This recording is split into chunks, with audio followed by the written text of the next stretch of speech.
Bonjour et bienvenue au Bulletin de nouvelles locales en ce 25 novembre 2023. Grâce à une mobilisation de la communauté, une halte chaleur sera offerte aux personnes en situation d'itinérance cet hiver à Debout-Mistassini. Ce refuge saisonnier sera en activité à compter du 1er décembre 2023.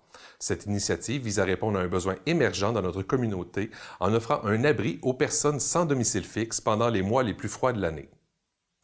Nous avons rencontré Cassandra Dallier, chef d'équipe à la Maison du cheminement, et André Guy, maire de Debout-Mistassini, pour nous parler de ce projet mobilisateur. À vous, Madame Cassandra. La situation au niveau de l'itinérance, elle a grandement augmenté, plus je dirais, depuis les derniers mois, qui ont été un peu plus visibles. Avant, on voyait vraiment une itinérance plutôt cachée. Donc, c'est vraiment au niveau un logement qui était peut-être surpeuplé par rapport à la population un peu plus vulnérable qui arrivaient, qui allaient d'un canapé à un autre canapé.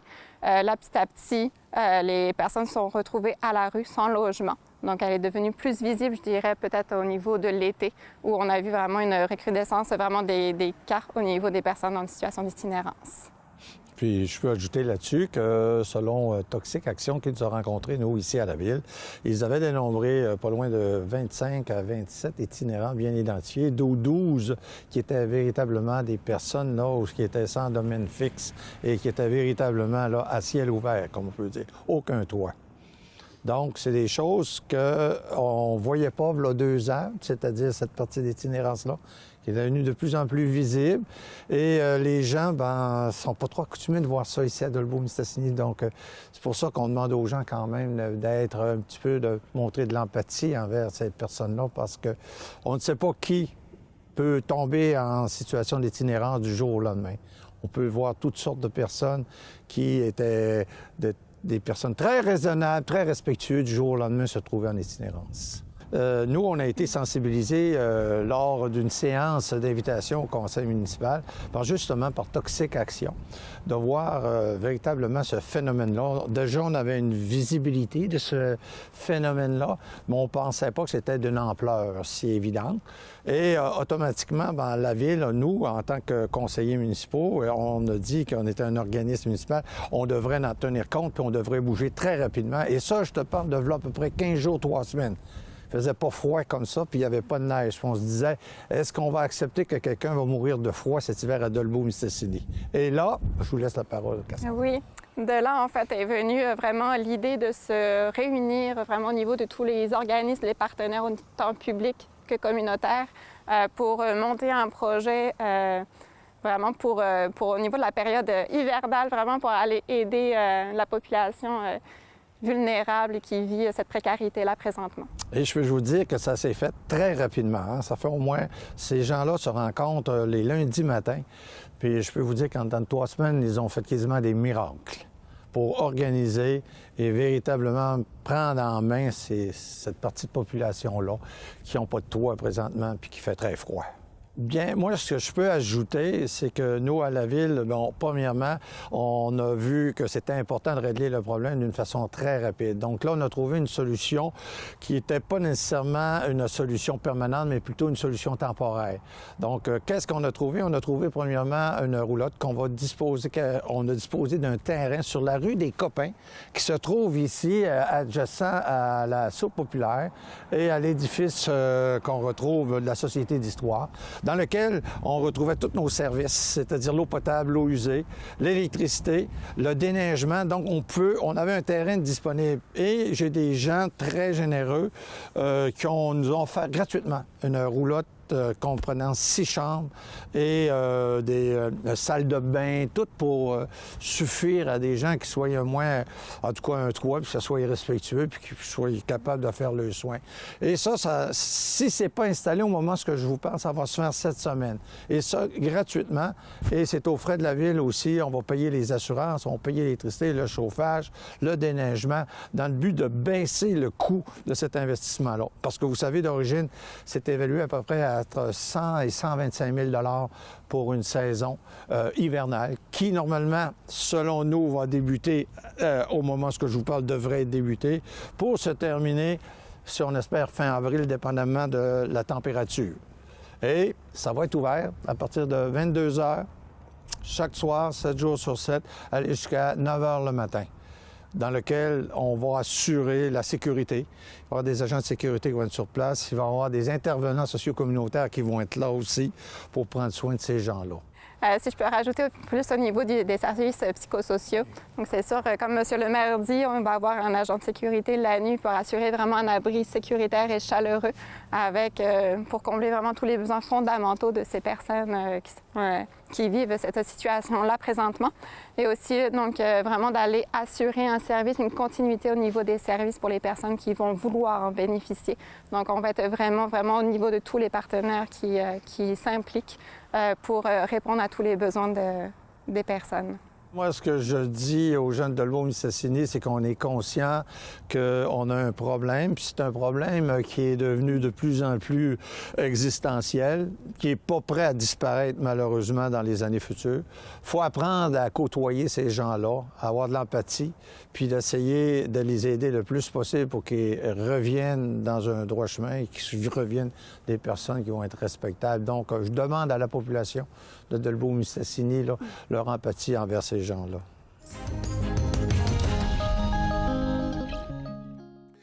Vincent Beckert et sa conjointe Diana Pchevara sont maintenant propriétaires du nouveau resto Cuisine Fusion Météor.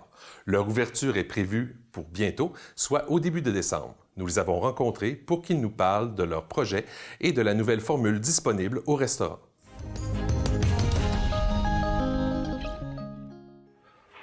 Dans les dernières semaines, on a eu la chance d'acquérir le Météor et de faire une réouverture, non seulement parce que c'est un rêve de jeunesse pour moi, mais en plus, je pense que la ville de Dolbeau mérite d'avoir un climat ou un univers qui pourra se prêter aux réunions sociales. Donc, on évolue dans le métier depuis à peu près, je sais pas, ça va refléter trop mon âge là, mais un bon 35 ans, mettons là. Et puis, on a évolué dans plusieurs pays. Ça nous a conduit définitivement au Québec et puis plus précisément dans la MRC de Maria-Chapdelaine. Et on est vraiment content de pouvoir s'établir là et de pouvoir concrétiser nos rêves de jeunesse, mettons. Moi, dans ma vie, j'ai toujours fait de la pâtisserie. J'ai appris de la cuisine, mais je me suis spécialisée dans les gâteaux. Mais je pense que je passais dans un âge où j'ai envie de faire autre chose. Tu sais, quand on travaille, ça fait longtemps qu'on travaille ensemble. Mais de toute façon, ça prend quelqu'un qui fait l'administration ici. Et moi, j'aimais toujours ça un peu là. Et je vais me lancer là-dedans et je pense que je vais aimer ça.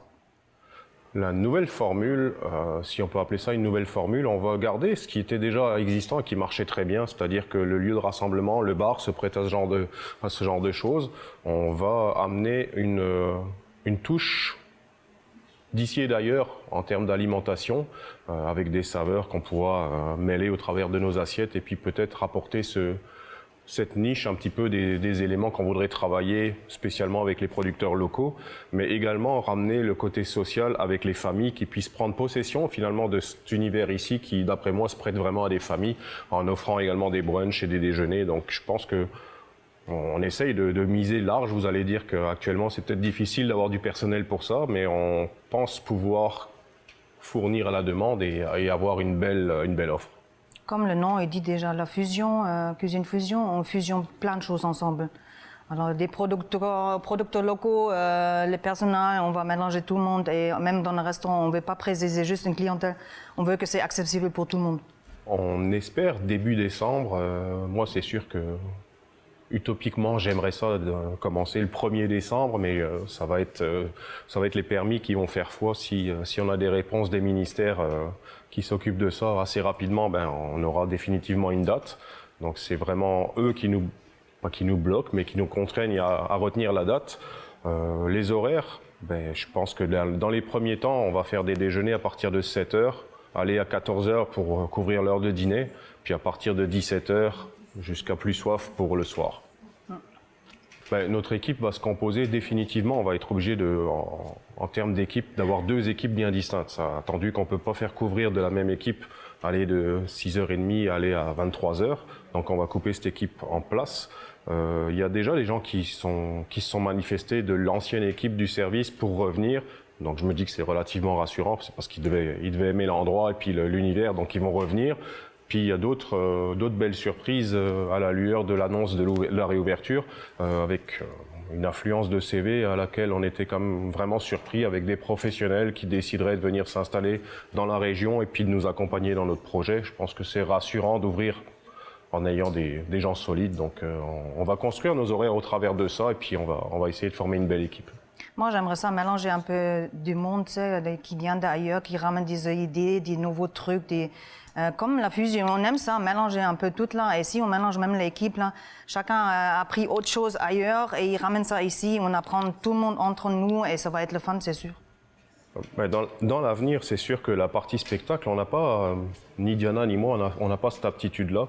Par contre, on le sent et puis on a eu des demandes déjà parce que à la lueur de l'annonce, les gens nous ont déjà dit « Ah, c'est bien, on va pouvoir au moins lâcher notre fou dans la salle. » Et puis, donc, on est en train de réfléchir à cette position, à savoir qu'est-ce qu'il faut faire de cette salle. Il y avait déjà des pourparlers pour des transformations possibles dans la salle de spectacle. Mais minimalement, l'espace ici peut être réaménagé. Si la salle est encore disponible derrière, la rendre disponible à des gens qui veulent faire des activités. Nous, le côté festif va nous intéresser, c'est certain. On va contribuer à ce que les gens puissent se sentir bien. Et puis c'est le but de l'entreprise, en fait. C'est que tout le monde se sente bien, aussi bien les employés que les clients. Il va falloir faire un beau mixage de ça. Mais quand tout le monde se sentira bien, je pense qu'on aura eu une belle réussite. Ouais, c'est l'avantage aussi, c'est grand ici, alors on peut proposer plein d'autres choses, plein différentes choses. On ne veut pas tout raconter, hein, on va laisser la surprise là, mais on s'est déjà fait un petit calendrier avec plein de différentes activités et, comme on dit, spectacles, peut-être événements des soirées là. Mais il y a quelque chose, ça roule dans la tête. Ouais, l'écureuil, il est dur à arrêter les soirs en ce moment. Oui, en ce moment, on ne s'attend pas beaucoup. On a plus des idées, autre chose. Tu te lèves la nuit, faut que je note ça là. Ouais. Je vais profiter de la caméra pour remercier publiquement Dany qui nous a offert son mentorat et puis un accompagnement personnalisé dans toutes nos démarches, que ce soit en entrepreneuriat ou administrative ou que sais-je. Il est toujours présent. Puis, quand bien même c'est un homme très occupé, quand on l'appelle, il prend toujours la peine de nous répondre et de nous aiguiller vraiment favorablement. On a également la chance d'avoir dans nos contacts un bon ami qui s'appelle François, qui, écoutez, on va pas se le cacher, là, il a toutes les aptitudes, que ce soit pour réparer des machines, qui est son métier, ou alors nous réparer une LED qui est cassée, ou remettre une strip de lumière dehors. Fait que pour nous, c'est vraiment un bel ajout qu'on pourrait avoir dans l'équipe, quoi. Non, mais même, il y en a plein d'autres monde qui vient, qui appelle, hey, je vais faire un coup de main, même si c'est juste au ménage. C'est le fun, il vient toute seule, tu sais, des anciens collègues de travail ou des amis. On va les nommer plus tard, là, parce que je me suis déjà fait une liste, là, pour remercier tout le monde, mais c'est incroyable, comment on dit, l'engouement spontané est agréable à voir en toute franchise. Tu vois que tout le monde veut que le météo s'ouvre, c'est cool.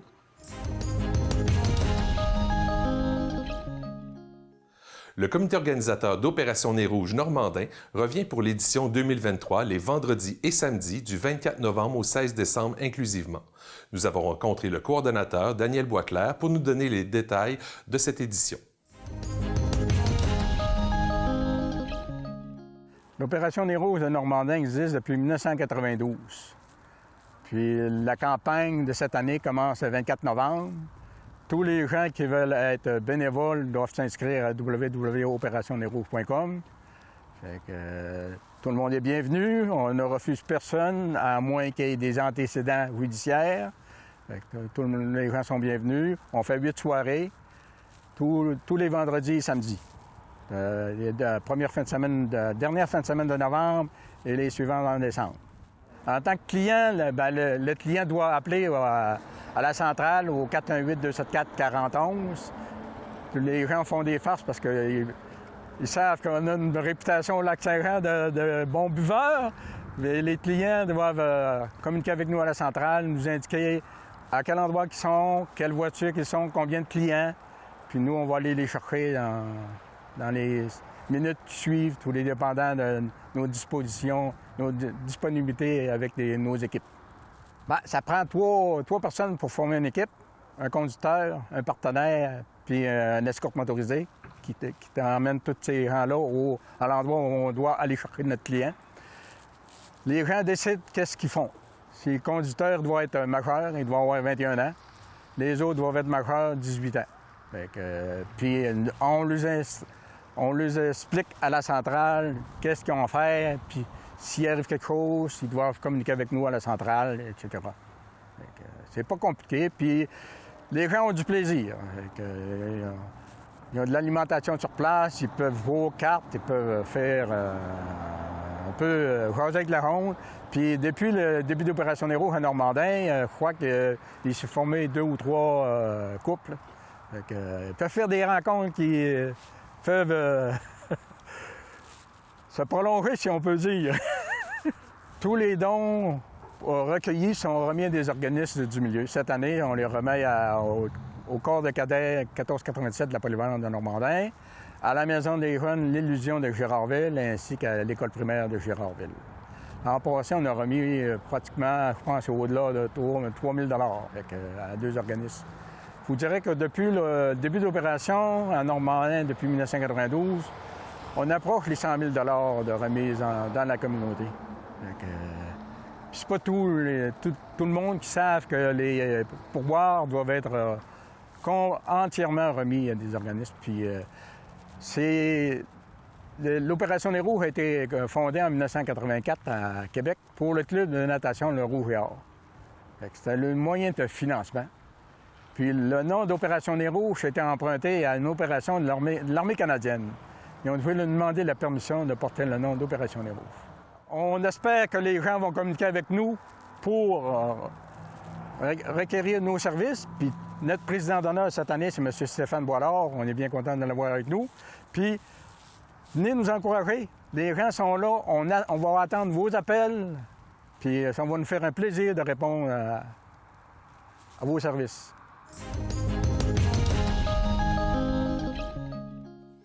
Lors de la dernière séance publique de la ville de Dolbeau-Mistassini, le Conseil a procédé au dépôt de la 3e étude budgétaire pour 2023 qui s'oriente vers un surplus de plus de 750 000 $. Voici les détails de Suzy Gagnon, trésorière à la municipalité. Donc, dans un premier temps, les résultats en date du rapport nous démontrent des revenus en date du 30 septembre 2023 de 28 803 162, alors qu'en 2022, à pareille date, les revenus étaient à 26 573 877. Au niveau des dépenses et affectations, au 30 septembre 2023, elles se situent à 21 40 876, alors que l'an passé, à pareille date, on était à 20 708 621.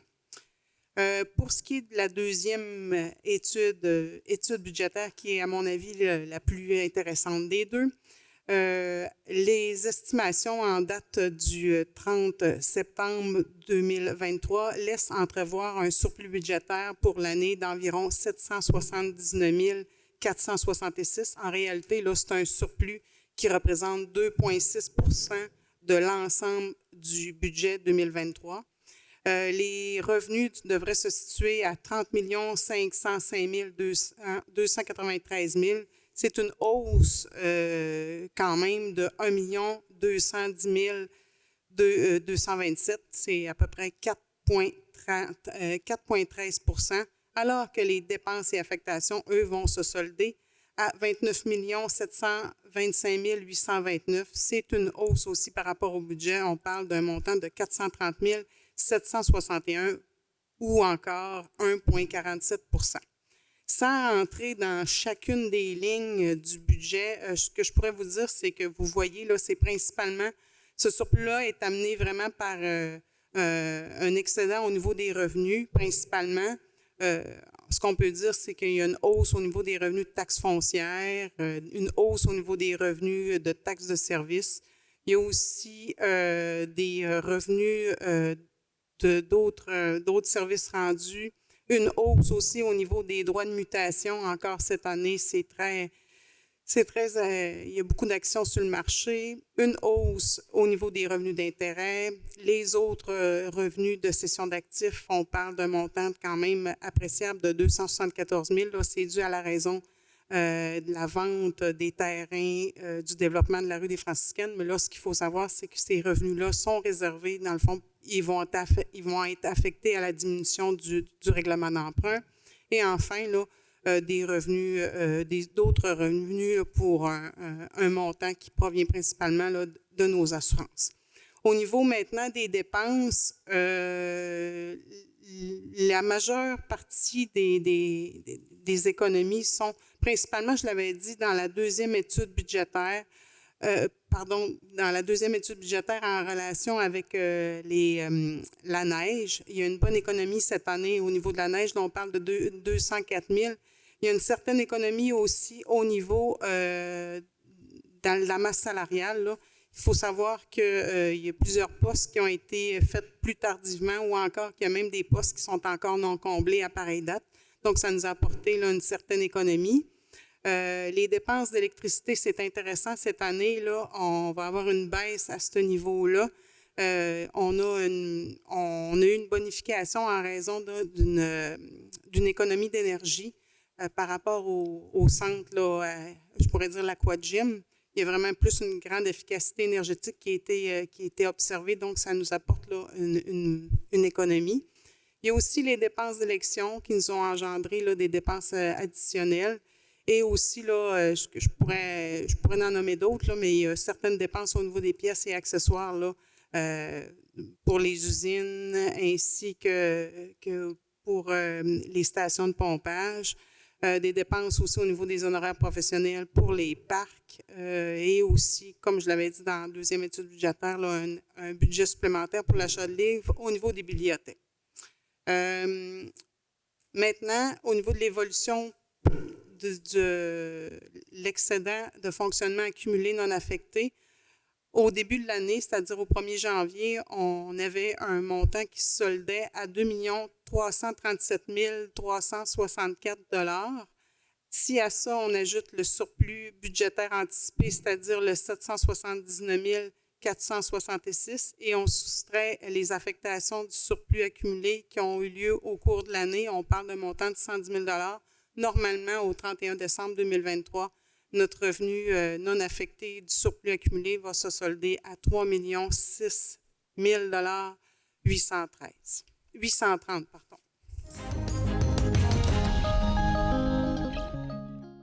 Le conseil municipal de la ville de Dolbeau-Mistassini a procédé à l'adoption d'une politique sur l'accès à l'égalité en emploi lors de la dernière séance du 20 novembre dernier.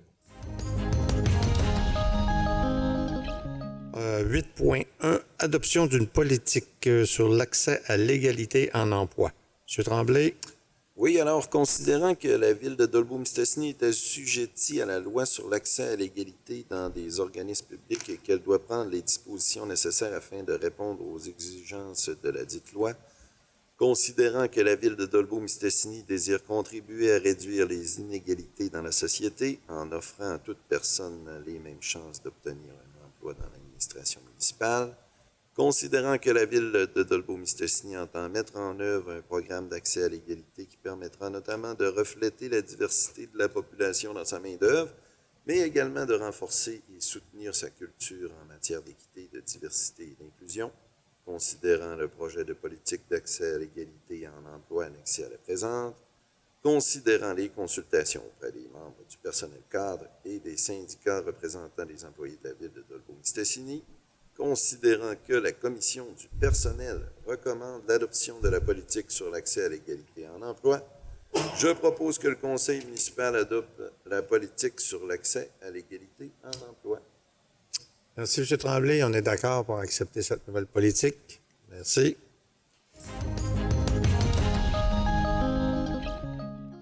C'est ce qui complète le bulletin de cette semaine. Si vous avez des nouvelles à nous partager, n'hésitez pas à nous communiquer avec nous. Pour plus d'informations locales, visitez notre site Internet et suivez-nous via notre page Facebook.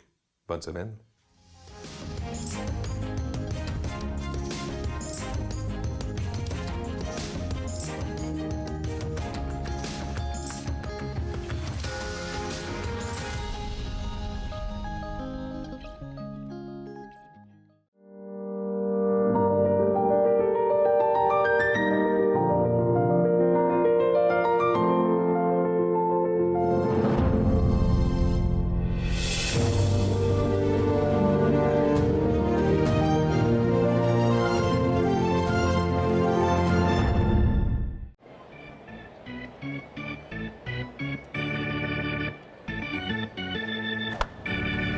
Toi, Tremblay, aux 2 runs! Ouais!